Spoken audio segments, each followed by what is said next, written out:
నమస్తే ఫ్రెండ్స్. నిన్నటి నుంచి అంటే జనవరి 28 తారీఖు నుంచి ఆసియా ఖండంలోనే అతిపెద్ద గిరిజన జాతర అనేది మొదలైంది. మరి ఇటు జాతర తెలంగాణ రాష్ట్రంలోని ములుగు ప్రాంతంలో జరుగుతున్నటువంటి అతిపెద్ద గిరిజన జాతర చుట్టూన్నటువంటి 5 రాష్ట్రాలుగా తండోపతండాలుగా లక్షల్లో కోట్లలో మంది అమ్మవారిని సారలమ్మవారిని సమ్మక్కని సారలమ్మని దర్శించుకోవడానికి ములుగు ప్రాంతానికి వస్తుంటారు. మరి ఇప్పుడు మనం డిస్కస్ చేసే సందర్భం ఏంటంటే, గతంలో మేడారం జాతర అని, ద గాడెస్ ఆఫ్ ఫోక్ అని ఇలాంటి ఎన్నో పుస్తకాలు తన జ్ఞాన సంపదని మొత్తం ఎందరికో పంచినటువంటి గొప్ప వ్యక్తి. ఇప్పటికే సాహిత్యం మీద, జాతర మీద, అలాంటి వివిధ అంశాల మీద పరిశోధనలు జరిపి 3 పిహెచ్డీలు పూర్తి చేసి 3 సార్లు డాక్టరేట్ పొందినటువంటి ప్రొఫెసర్ ఉస్మానియా యూనివర్సిటీ తెలుగు విభాగంలో 20 సంవత్సరాలకు పైగా ప్రొఫెసర్గా విధులు నిర్వహించినటువంటి గొప్ప వ్యక్తి మనతో పాటు ఉన్నారు. సార్ నమస్తే సార్. నమస్కారం సార్, మేము ఇప్పుడే మీ పుస్తకాన్ని చదవడం జరిగింది. కాకతీయ హెరిటేజ్ ట్రస్ట్ వాళ్ళు పబ్లిష్ చేసినటువంటి పుస్తకంలో అనేక అంశాలపైన మీరు మేడారం జాతర పైన, సమ్మక్క సారలమ్మ మీద అనేక పరిశోధనలు చేసినారు అని చెప్పి తెలుసుకున్నాము. అవును, మీరు అన్నది నిజం. ఆనాడు 2016 జాతర సందర్భంగా అప్పటి రాష్ట్ర ప్రభుత్వం నా చేత గాడెస్ ఆఫ్ ఫోక్ అనేటువంటి ఇంగ్లీష్ పుస్తకాన్ని, సమ్మక్క సారక్క మేడారం జాతర అనే తెలుగు పుస్తకాన్ని వారు రాయించి ప్రచురించారు. అది ఆనాటికి చాలా పరిశోధనాత్మకంగా, చారిత్రాత్మకంగా ఎన్నో విషయాల్ని అది తీసుకువచ్చింది. ఆ తర్వాత మళ్ళీ సమ్మక్క సారక్క మీద ఎన్నో పరిశోధనలు చేసి ఇప్పటికీ నేను మేడారం జాతర పరిశోధకుడి గారిని పేరు పొందాను. ముఖ్యంగా ఏమిటంటే, తరతరాలుగా చరిత్ర ఉన్నటువంటి మేడారం జాతర నిజానికి అది ఆదివాసీల అస్తిత్వానికి ఒక పతాక. అంతేకాదు, వీర నారీమణులైన సమ్మక్క సారక్క తెగువకు, వాళ్ళ శౌర్యానికి గీసిన గీటురా ఇలాంటిది. ఇంత ప్రాశస్త్యం కలిగినటువంటి సమ్మక్క సారక్క మేడారం జాతర కొన్ని కోట్ల మంది దర్శించుకొని సమ్మక్క సారక్కల వారి కృపను, వారి దయను పొందుతూ ఉంటారు. ఈ కోవలో సమ్మక్క జాతరకు సంబంధించినటువంటి అంశాల్లో కొంత చారిత్రక, మరికొంత ఆధ్యాత్మికమైనటువంటి విషయాలను నేను పుస్తకంలో రాశాను. ఈరోజు సమ్మక్క సారక్క జాతరకు సంబంధించి ఎన్నో కొత్త అంశాలు ముందుకు వచ్చాయి. ఆ అంశాలన్నింటిని కూడా చెప్పాలనుకునేటువంటి ఉద్దేశంతోనే నేను NSTV వారికి మాట ఇచ్చి ఈ స్టూడియోకి వచ్చాను. మొదట మనము ఎవరు ఈ సమ్మక్క సారక్కలు? వారు చారిత్రక మహిళల లేదా దైవాంశ సంభూతుల? మరొకటి ఇంకేంటంటే, ఆదివాసీలలో గొప్ప చైతన్యం కలిగినటువంటి వ్యక్తుల? ఎవరు అనేటువంటి ప్రశ్న ఉదయిస్తూనే ఉంది. కొంతమంది ఏదేదో చెప్తూ ఉన్నారు, కానీ నేను చేసిన పరిశోధనలు, నాకంటే ముందు ఎన్నో పుస్తకాలు వచ్చాయి. ఆ పుస్తకాల్లో కలిగినటువంటి వాటిల్లో మనం పరిశీలించినట్టయితే వారు మహత్తరమైనటువంటి శక్తి కలిగినటువంటి మహిళలని రుజువైంది. అంతేకాకుండా దానిలో ఒక అంశం మాత్రం మనం తీసుకోవచ్చు. చాలామంది ఏమనుకుంటారంటే అది కట్టు కదా అని అనుకుంటారు, కానీ కాదు. 1250వ సంవత్సరం కాకతీయ రాజైన రుద్రదేవుడు రాజ్యపాలన చేస్తూ ఉన్నాడు. ఆయన చుట్టూ రాజ్యాలు ఉన్నాయి. మేడరాజు ఉన్నాడు, ఆ తర్వాత అటు వేరే కొంతమంది రాజులు ఉన్నారు. అయితే ఆ రాజుల మధ్యన ఉండేటువంటి కొన్ని సంబంధాల వల్ల కాకతీయులతో వైరం ఉంది. మేడరాజు ఎవరైతే ఉన్నారో ఆయన ప్రధానమైనటువంటి వైరికుడుగా ఉంది. ఎందుకంటే 1000 స్తంభాల గుడి దగ్గర వేసినటువంటి ఆ శాసనాలలో మరి గోవిందరాజులు ఆయనకు శత్రువు అని వేశాడు, తర్వాత మేడరాజు అతనికి శత్రువు అని వేశాడు. కాబట్టి ఆ శాసనాలు మనకు రుజువుగా ఆ రోజు కాకతీయ రాజులకు బద్ధ శత్రువులు మరి మేడరాజే అని మనకు తెలుస్తుంది. అయితే మేడరాజుకు సంబంధించినంత వరకు అక్కడికి పర్వాలేదు. కానీ ఆయన అల్లుడు ఎవరైతే ఉన్నాడో పగడిద్దరాజు, వారితో ఉన్నటువంటి ఒక చరిత్ర మనకు శాసనాల్లోనూ పుస్తకాల్లోనూ తర్వాత సర్వస్వం కలిగిన భక్తుల్లోనూ ఆయన పేరు మారుమోగుతుంది. ఆయన ఏమిటి అని అంటే ఆయనే సద్ది మండలి అని మనకు ములుగు దగ్గర ఒక మండలం ఉంది. ఆ మండలానికి అధిపతి అతను. అయితే కాకతీయ రాజులతో వచ్చిన వైరంతో ఆయనను బంధించి చెరసాలలో పెట్టడానికి ప్రయత్నించినప్పుడు ఆయన తప్పించుకొని మారు వేషంతో ఆయన మేడారం వచ్చాడు. ఆ మేడారంలో ఉన్నటువంటి ఆ రాజు ఎవరైతే ఉన్నారో సాంబశివరాజు, ఆయన అతని యొక్క శౌర్యాన్ని అతని కథలన్నీ విని చేరదీశాడు. అంతేకాదు తన కూతురు సమ్మక్కను కూడా పగడిద్దరాజుకు ఇచ్చి వివాహం చేశారు. ఆ తర్వాత చాలా బాగానే జరిగింది.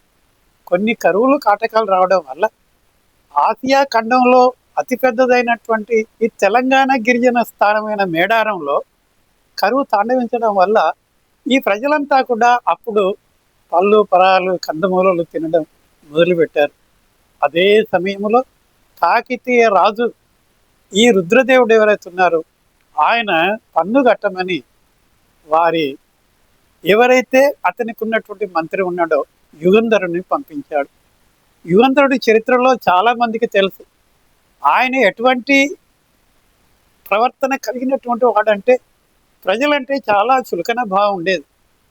వీళ్ళు రాజులు 21 రాజ్యాలు ఉన్నాయి ఈ కోయ వాళ్ళది. ఆ కోయ రాజులకు సాంబశివుడు మహారాజు. అంతటి రాజునే మీరు పన్ను కట్టుతారా జైలుకి వెళతారా అని అడగడం వల్ల ఆయన ఇప్పుడు కరువు కాటకం ఉంది, మరి పన్ను కట్టడం అంటే మాకు సమయం ఇవ్వాలని అడుగుతాడు. లేదు లేదు, సమయం ఇవ్వము, ఏమి చేయము, మీ రాజ్యాన్ని కూలగొడతాం, ఆ తర్వాత ఇది ఎవరికైనా ఇస్తామనేటువంటి ధోరణిలో మాట్లాడారు. అప్పుడు వాళ్ళంతా అన్నారు, లేదండి కరువు ఉంది కదా, కరువులో మేము కట్టడం అంటే మాకు చాలా కష్టం, కాబట్టి మేము సమయం అడుగుతున్నాం, మాకు ఇవ్వండి అంటే సమయం లేకుండా యుగంధరుడు పోయి సైన్యాలన్నీ తరలించుకొని మరి ఆయన సరాసరి ములుగు దాటి జంపన్న వాగు దగ్గర యుద్ధ రంగానికి ఆయన మొదలుపెట్టాడు. ఆ యుద్ధ రంగంలో బేరీలు మోగుతూ ఉంటే వీళ్ళంతా చూసి ఏమిటి ఇది అని అంటే రాజు మరి సైన్యాన్ని తీసుకొని యుద్ధానికి వచ్చినాడని అప్పుడు ఆదివాసీలంతా కూడా తెగువతో అది ఎదుర్కొంటారు. ఘోర యుద్ధం జరుగుతుంది. జంపన్న వాగు దగ్గరే మరి ఈ సమ్మక్క సారక్క గొప్పనట్టు యుద్ధం చేస్తారు. అందులో ఈ సమ్మక్క కొంచెం ఏమైంది అనంటే గాయాల పాలై ఉన్నటువంటి దశలో సారక్క యుద్ధం చేసేసి ఆ రణభూమిలోనే ఒరిగిపోతుంది. మరి పగడిద్దరాజు వీళ్ళ కోసం వచ్చి యుద్ధం చేసి ఆయన ఒరిగిపోతాడు. గోవిందరాజు యుద్ధానికి వచ్చి ఆయన ఒరిగిపోతాడు. ఈ సమయంలోనే సమ్మక్క అదృశ్యమైపోయి చిలకలగుట్ట చేరుతుంది. అక్కడ తాను బంగారు భరణ రూపంలో తాను రూపాన్ని అందులో అవతరింపజేసి అక్కడే ఆమెకు సంబంధించినటువంటి ఆనవాళ్ళు మిగిల్చిపోతుంది. ఇది కథ చాలామంది చాలా విధాలుగా చెప్తారు. కానీ ఆమె పుట్టుకనే ఒక విచిత్రమైనటువంటి చారిత్రక ఘట్టం ఉంది. అదేమిటంటే సాంబశివరాజు అడవికి పోయినప్పుడు ఆయనకు పిల్లలు లేని వాడు కాబట్టి అతడు ఎక్కడో పక్కపాప ఏడుపు వినబడుతుంటే వెళ్ళాడు. అక్కడ చుట్టూ పులులు ఉంటాయి. ఆ తర్వాత ఆమె ఆడపిల్ల కేరింతలు కొడుతూ ఉంటుంది. తను చూసి ఆయన దగ్గరికి వెళ్ళగానే పులులన్నీ కూడా పక్కకు జరుగుతాయి. ఆ తర్వాత ఆయన ఆ అమ్మాయిని వెతుకొని ఇంటికి వెళ్ళి ఆమె కూతురుగా ఆమెను సాదుకుంటాడు. ఇది ఆమె చరిత్ర. అయితే ఆమెను ఎలా సాదాడనంటే ఆమెకు ఆదివాసీలాగానే సకల వైద్యం నేర్పుతాడు, సకల విద్యలు నేర్పుతాడు. రాజు కాబట్టి రాణి యువరాణి కాబట్టి ఆమెకు అన్నీ కూడా నేర్పుతాడు. దీనివల్ల ఆమె అన్నింటిలో అన్ని విద్యల్లో కూడా ఆరితేరిపోతుంది. ఇలా ఉండగా ఒకసారి వాళ్ళ నాన్నమ్మ చిలకలగుట్టలో ఉంటే చూడ్డానికి వెళుతుంది. అక్కడ ఆమె చనిపోతే ఆ చిలకలగుట్టకు ఒక ప్రాముఖ్యం వచ్చి మా నాన్నమ్మ ఇక్కడే పోయింది కాబట్టి నేను కూడా ఇక్కడే వెలుస్తాననేటువంటి దృక్పథంతో ఆ యుద్ధంలో ఆమె అదృశ్యమైపోయి చిలకలగుట్టలో ఒక భరిణ రూపంలో ఆమె రూపొందించి దేవతగా అవతరిస్తుంది. ఇది దాని చరిత్ర. అయితే చాలామంది ఏమనుకుంటారంటే ఏదో యుద్ధం జరిగింది, అందులో ఎలా జరిగింది అని అనుకుంటారేమో, కానీ కాదు. అది ఆదివాసీల అస్తిత్వ పోరాట పటిమకు వీళ్ళిద్దరు నిదర్శనం, సమ్మక్క సారలమ్మ. ఇంతే కాకుండా వాళ్ళకు ఉండేటువంటి నైపుణ్యంతో పోరాటం ఒకటే కాదు, జంపన్న కూడా పోరాడి అక్కడే ప్రాణాలు వదిలాడు. కాబట్టి జంపన్న వాగు అని ఆ పక్కన ఉన్నటువంటి ఆ తీర్థానికి వాళ్ళు ఆ పేరు పెట్టారు. ఏదేనికైనా కూడా గుడి ఉన్నా లేదా ఆలయాలున్నా అక్కడ తీర్థాలు అనేటువంటివి ఉంటాయి. ఇప్పుడు మేడారానికి గొప్ప తీర్థం ఏమిటంటే ఈ జంపన్న వాగు మాత్రమే. నదులు నదాలు అనేటువంటివి పెద్ద పెద్దవి అయితే ఈ వాగులు అనేటువంటి ఒక చిన్నగా ఉంటాయి కాబట్టి దాన్ని జంపన్న వాగుగా, ఆయన మరణించాడు కాబట్టే, యుద్ధంలో పోరాడి మరణించాడు కాబట్టే జంపన్న వాగుగా పేరు వచ్చింది. కాబట్టి ఆ జంపన్న వాగు దగ్గర జరిగినటువంటి యుద్ధానికి దర్శనం అది. కాబట్టి ఈ చరిత్రను ఇలా ఉంటే చాలామంది ఏంటి మేడారం అని అనుకుంటారు.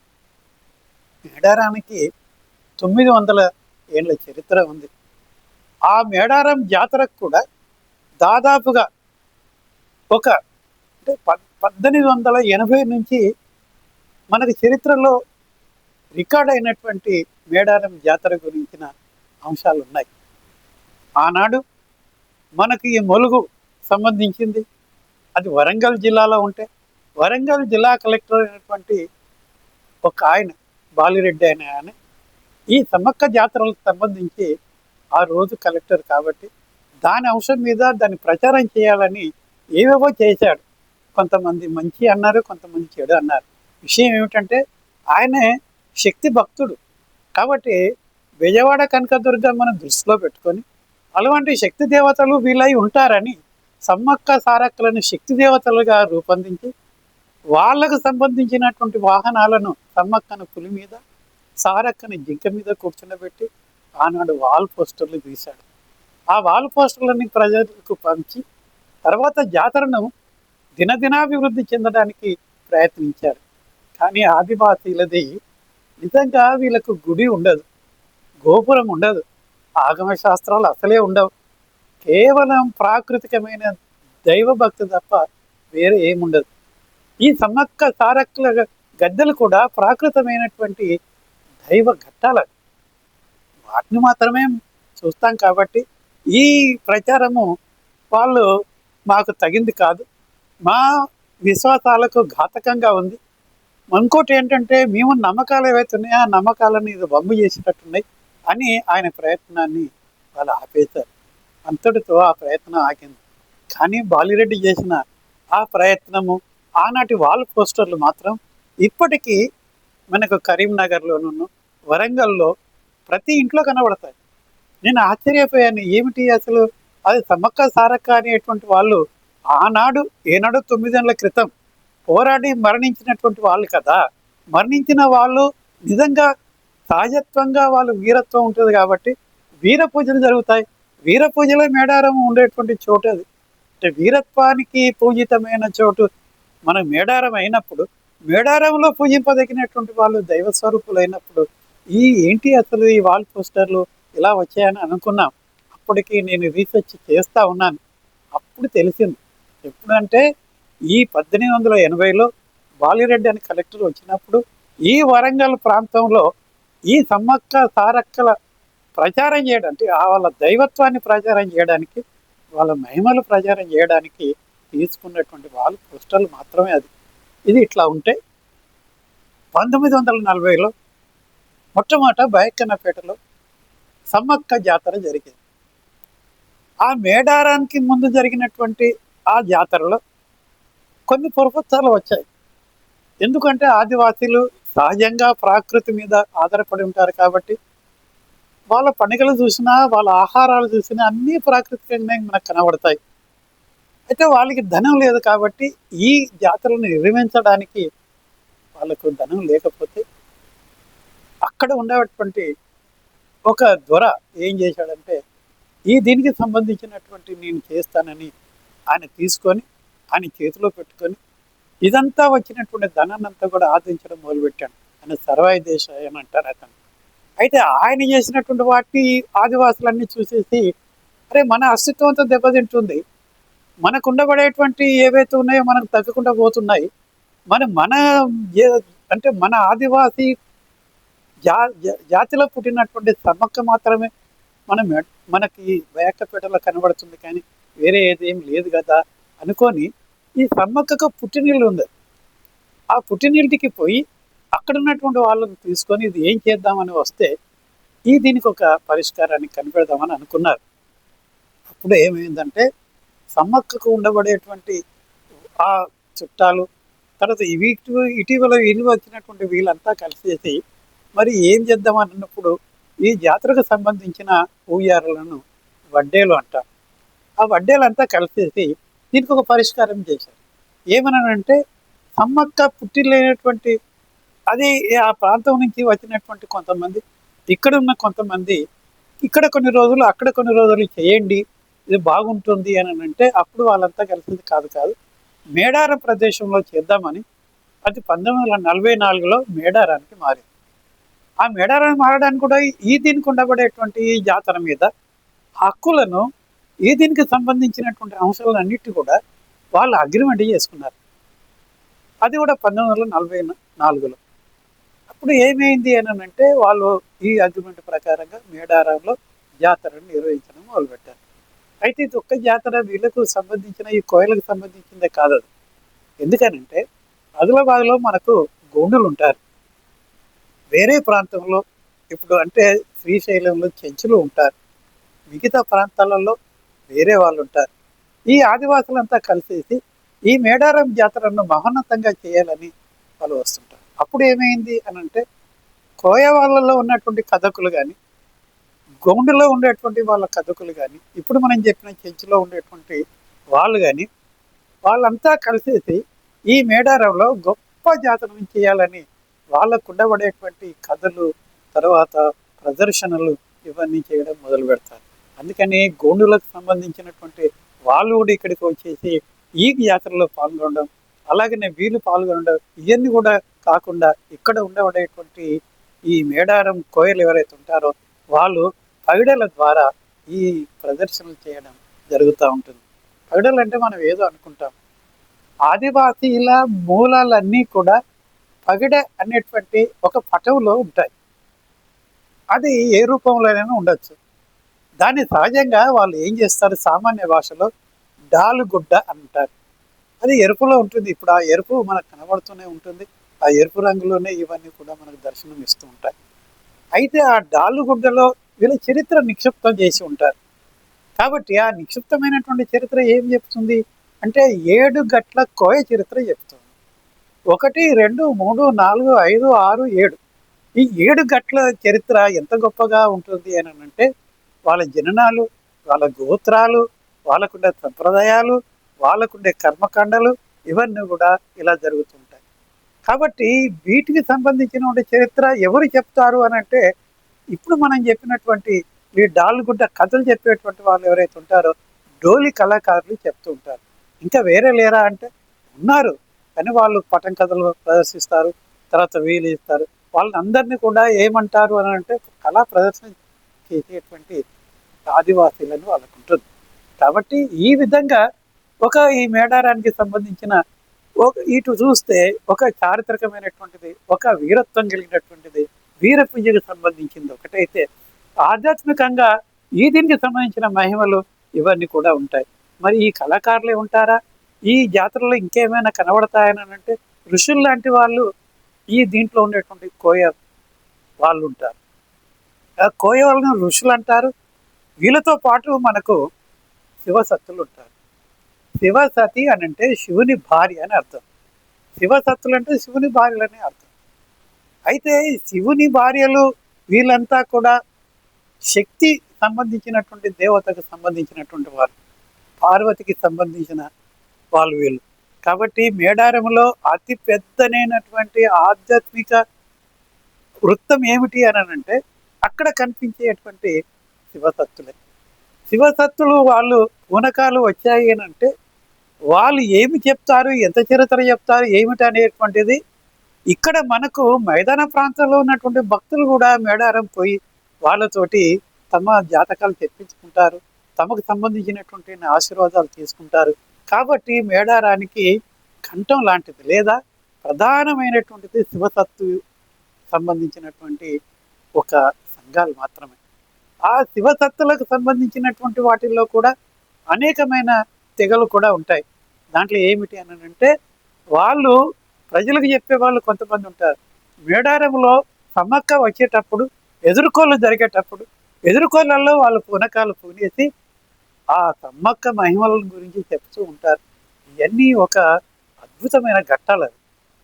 కాబట్టి మనకు ఈరోజే మనకు ఈ సమ్మక్క జాతరలో సారలమ్మ మేడారం చేరడం తొలి ఘట్టం ఆవిష్కరణ అయింది.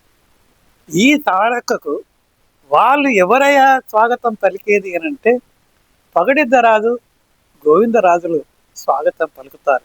ఈ ఘట్టం ఇలా జరిగిపోయింది. ఇవాళ ఇది జరిగితే మరి తర్వాత మనకు వచ్చేటువంటి సమ్మక్కది చిలకల గుట్టకు వెళ్ళి పూజారులు కానీ వడ్డేలు కానీ వీళ్ళంతా కూడా ఆ భరణంలో ఉండేటువంటి సమ్మక్కను స్వరూపాన్ని మోసుకు వచ్చి గద్దెల మీద ప్రతిష్ఠించడం. ఈ ప్రతిష్ఠించిన దాన్ని మళ్ళీ వీళ్ళు పూజారులు దర్శించినాక తర్వాత ప్రజలంతా తండోపతండాలుగా వస్తారు.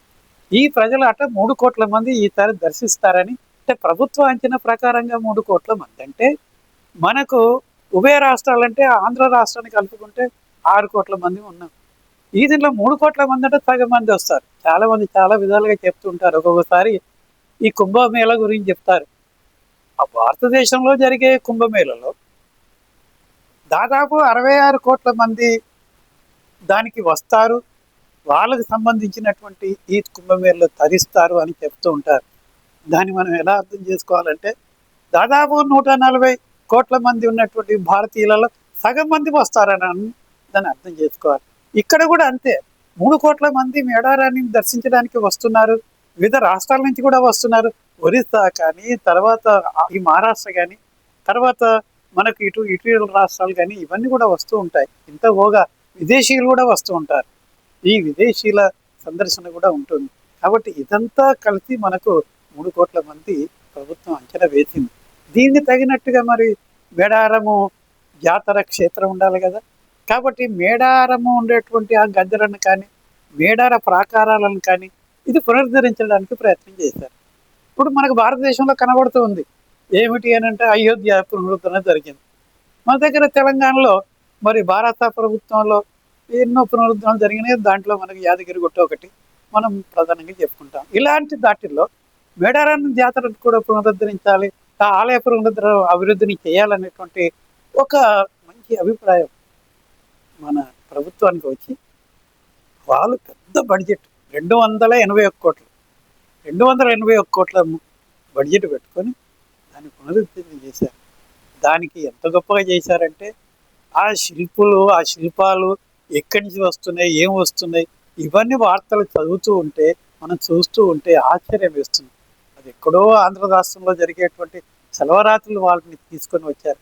ఒక్కొక్కటి నిజానికి 100 క్వింటాల కంటే ఎక్కువ ఉండేటువంటి స్తంభాలు ఉన్నాయట. 150 మంది శిల్పులు దాన్ని చేస్తూ ఉన్నారు. ఆదివాసులలో పరిశోధన చేసినటువంటి డాక్టర్ అరుణ్ కుమార్ ఆయన తను దగ్గర ఉండి అవన్నీ చేస్తున్నాడు. అతను కూడా పిహెచ్డి సెంట్రల్ యూనివర్సిటీలో చేశాడు. ఆ జాతిలో పుట్టాడు కాబట్టి ఆ జాతికి మూలాలను తీసుకొని ఆ జాతిలో ఉండేటువంటి ఏవైతే మనకు ఇప్పుడు తాళపత్ర గ్రంథాలు అంటాం, ఇంకా వేరే గ్రంథాలు కూడా అవన్నీ సేకరించి ఆ మూలాల నుంచి తీసుకొని దాన్ని ఆయన నిర్మాణాలు చేస్తున్నారు. 18 ద్వారాలు కనబడుతుంటాయని అంటారు. మరి గద్దెలు 4 ఉంటాయి. ఆ 4ట్లో 2 సమ్మక్క సారక్క, 3వది పగిడిద్దరాజు, 4వది గోవిందరాజు. ఆనాడు దూరం దూరం ఉన్నటువంటి గద్దెలను ఈరోజు వరుస క్రమంలో పెట్టేవచ్చు, దానికి వన్నె తేవచ్చు. కానీ నిజానికి చెప్పాలంటే వీటికి ఉండబడేటువంటి వీరత్వాన్ని, వాటికి సంబంధించిన మహిమత్వాన్ని చెప్పుకోవాల్సినటువంటి అవసరం ఎంతైనా ఉంటుంది. కాబట్టి దీన్ని చేయడానికి వాళ్ళు ఎంతో కష్టపడ్డారు. అయితే ప్రాకారంలో ఉండేటువంటి వాటిల్లో మనకు 7 గట్లని మనం ఇంతకుముందు అనుకున్నాం. 7 గట్ల చరిత్రలో మనకు ఈ 2 గట్ల వారు మన రాష్ట్రంలోనే లేరు. పోనీ ఉభయ తెలుగు రాష్ట్రాల్లో కూడా లేరు. కానీ వాళ్ళు ఎక్కడో ఉన్నారు అని అనుకుంటూ ఉంటారు. కానీ 3 గట్ల నుంచి ఉన్నటువంటి చరిత్ర మనకు బాగా కనిపిస్తూ ఉంటుంది. ఈ మనకు 18 ద్వారాలలో మనకు చెక్కబడినటువంటి 8 శిల్పాలలో కనిపించేటువంటి చరిత్రలో మొదటి 3వ గట్టి చరిత్ర సమ్మక్కది లిఖించబడింది. ఆ తర్వాత మరి ఆ పగిడిద్దరాజు తర్వాత వాళ్ళే. ఆ తర్వాత మనకు కనిపించేటువంటి అంటే ఈ ప్రాకారంలో దగ్గర ఉండేటువంటి గద్దెల దగ్గర ఉండేటువంటి అంతా కూడా సమ్మక్కకు సంబంధించిన వంశానికి సంబంధించిన చరిత్రలు కనబడతాయి.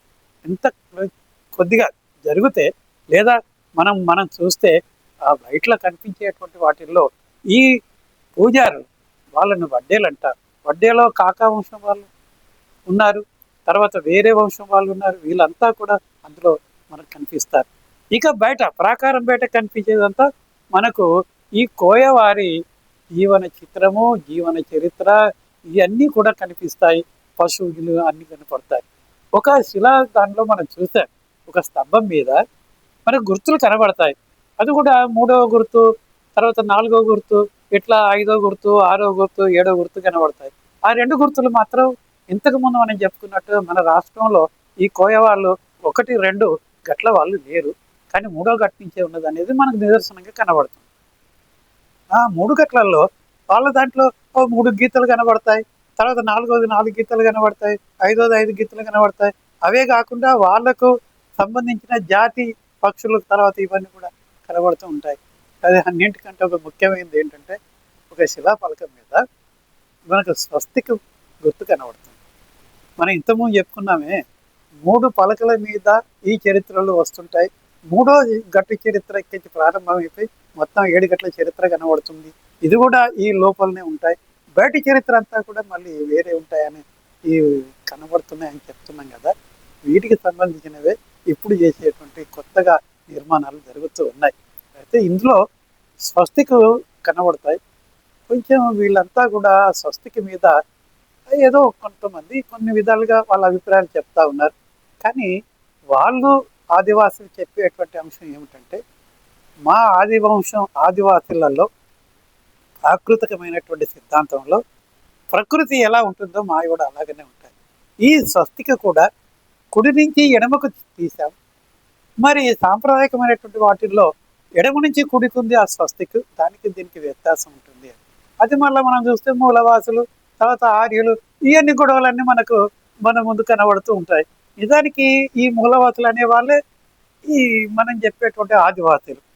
అదే ఇంటికి నిట్టాడు ఎట్లనో ఈ దేశానికి మూలవాసులు అట్లనే అన్నట్టుగా ఈ ఆదివాసులు మనకు కనబడుతూ ఉంటారు. వీళ్ళే అసలైనటువంటి సిసలైనటువంటి భారతీయులని మనకు చెప్తారు. అందుకనే చాలామంది విజ్ఞులు, సామాజికవేత్తలు వీళ్ళంతా ఏమన్నారంటే మనకు 2 సంస్కృతులు ఉన్నాయి. అది భారతీయ ద్విసంస్కృతి అని అంటారు. ఇవి అంటే 2. దాంట్లో మూలవాసుల సిద్ధాంతం ఒకటి, ఆర్యుల సిద్ధాంతం ఒకటి. మరి మూలవాసుల సిద్ధాంతం తరతరాలుగా ఎన్నడో అంటే కొన్ని వేల సంవత్సరాల నుంచి ఇక్కడ ఉంటే, ఆర్యుల సిద్ధాంతాలు ఎప్పుడు వచ్చినాయి అని అంటే దాదాపు వాళ్ళు 500 సంవత్సరాల్లో వచ్చినాయని వాళ్ళు చెప్పుకుంటూ ఉంటారు. దానికి నిదర్శనంగా మన స్మృతిని, తర్వాత వేదాలను ఇవన్నీ చెప్పుకుంటాం. ఇవన్నీ ఆధారాలు మాత్రమే. కాబట్టి పూర్వం ఉన్నటువంటి ఏవైతే సంస్కృతి ఉందో అది ఆదివాసి సంస్కృతి. ఇప్పుడు ఈ ఆలయ పునరుద్ధరణ కూడా మూలవాసుల అభివృద్ధికి చెందిందే. కాబట్టి మూలవాసుల తాళపత్రాలు, మూలవాసుల గ్రంథాల నుంచి అవి తీసి వాళ్ళు దాని ప్రచారంగా చేస్తూ ఉన్నారు. అద్భుతమైనటువంటి అది. దాన్ని వరల్డ్ వండర్ అని అంటారు. అంటే వరల్డ్ వండర్ అంటే ఒక విచిత్రమైనటువంటి ఒక రూపము అని దాని అర్థం. దానిలాగా మనకు తయారవుతుంది. కాబట్టి ఇప్పుడున్నటువంటి మేడారం, ఇంతకు ముందు ఉన్నటువంటి మేడారం కొత్తగా కనిపిస్తూ ఉంటుంది. కాబట్టి ఈసారి జాతరలో 3 కోట్ల మంది దర్శించేటువంటి నూతనమైనటువంటి మేడారం గద్దెలను, మేడారం ప్రాంగణం సంబంధించినటువంటి స్తంభాలను, అవి కూడా చలవరాజుతో ఉంటే అది సౌండ్ శిల్పాలు. కాబట్టి వాటికి సంబంధించినటువంటి ఒక ఆశ్చర్యకరమైనటువంటి నూతనమైన దృక్పథం చూస్తాం. ఏమిటంటే ఎవరైనా కూడా మనం చెప్పేటప్పుడు ఏం చెప్తాము, శిలలపై శిల్పాలు చెక్కినారు అని. మన వాళ్ళు కూడా మేడారంలో 155 మంది శిల్పులు పగలు రాత్రి అనకుండా ఒక 4 నెలల్లో పూర్తి చేస్తున్నారంటే అద్భుతమైనటువంటి విషయం. దాన్ని ఎక్కడో ప్రేరణ పొందినారని అనుకోవద్దు. ఏదైనా కూడా మనకు హేతువు లేనిది తీటువు కువేదని అంటారు. ఈ ప్రభుత్వం కూడా ఆలోచించకపోతే ఈరోజు మేడారము సంబంధించినటువంటి ఈ మేడారం సొగసులు సొబగులు ఇవన్నీ కూడా నూతనత్వాన్ని పొందే అవకాశం లేకుండా పోయేది. కాబట్టి భారీమైనటువంటి ఒక గొప్పనైనటువంటి వితరణతో మన ప్రభుత్వం ఇవ్వడం వల్ల 281 కోట్ల రూపాయలతో ఇప్పుడు కొత్తగా తయారవుతుంది. మనం కూడా చూసి తరిద్దాము. ఈ చరిత్రని రాసినందుకు చాలా నేను అబ్బురపడుతున్నాను. నా చరిత్రే అక్కడ కనబడుతుంది అని అనుకుంటే ఆలోచనలోనే ఉంది. కాబట్టి మేడారం జాతరకు ఇప్పుడు జరుగుతూ ఉంది కాబట్టి మనం కూడా దర్శనం చేద్దాము. మనం కూడా ఆ అమ్మ తల్లుల ఎవరైతే ఉంటారో వారి ఆశీర్వాదం పొందుతాము. నమస్కారం.